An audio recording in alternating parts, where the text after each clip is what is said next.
This is TradeFlow News, bringing you relevant news and insights from around the world. TradeFlow News, enabling trade for SMEs and economies worldwide. These are some of the key topics that we will be looking into in today's program.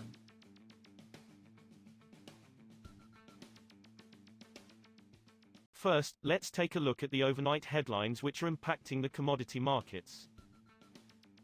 Ministers from the Group of 7 countries on Friday called on OPEC to act responsibly to ease a global energy crunch brought on by the Russian invasion of Ukraine, even as they announced a breakthrough commitment to phase out coal-fueled power.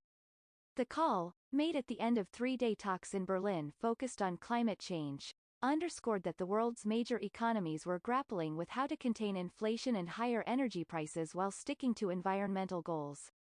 OPEC and its allies, a group known as OPEC+, has so far rebuffed Western calls for a faster increase in oil production to lower surging prices. EU countries scrambled on Friday to reach a deal that would embargo seaborne deliveries of Russian oil but still allow deliveries by pipeline, a compromise to win over Hungary and unblock new sanctions against Moscow, officials said.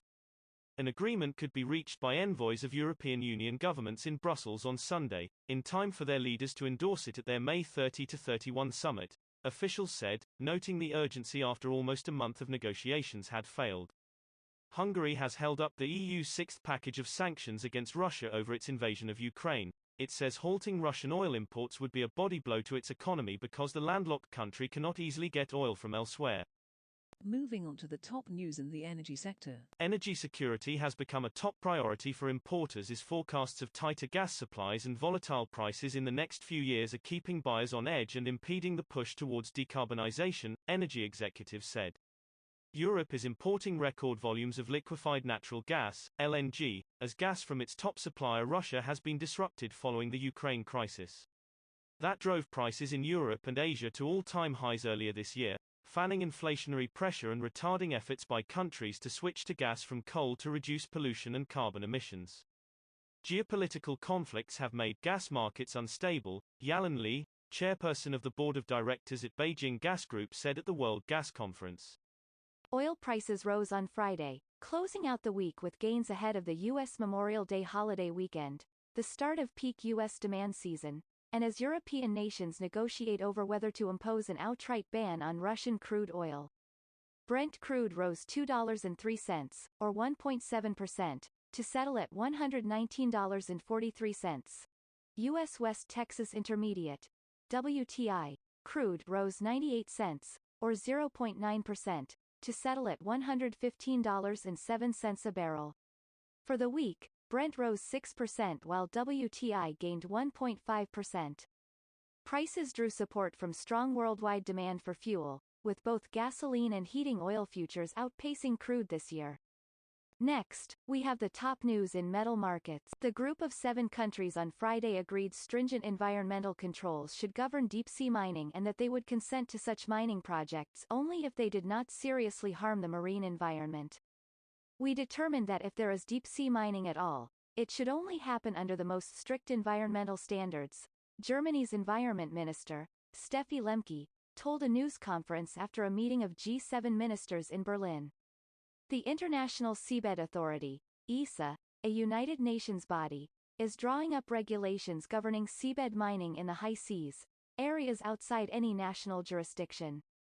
Until global rules are in place, seabed mining is not allowed. Copper prices rebounded on Friday, breaking 3 days of losses on a weaker dollar and hopes for a recovery in top metals consumer China from tough COVID lockdowns. 3-month copper on the London Metal Exchange gained 1.3% to $9,470 a ton by 1600 GMT, after giving up about 2% over the past 3 sessions. US COMEX futures rose 1.1% to $4.31 a pound. Shanghai took more gradual steps on Friday towards lifting its COVID-19 lockdown while Chinese equities gained on hopes for additional stimulus measures. We will now look at the top news in the agricultural sector. Indonesia will allocate about 1 million ton of palm oil for export, prioritizing companies that have been registered for the government's bulk cooking oil program, a senior trade ministry official said on Friday.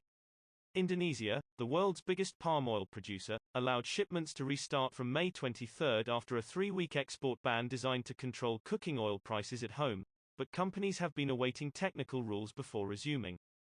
The government is requiring exporters to participate in its bulk cooking oil program and has stated companies' compliance with a so-called domestic market obligation, DMO, will be the basis to determine the volumes they are permitted to ship. That is all for today's news on commodity markets. Stay tuned to TradeFlow News as we continue to provide you with more updates.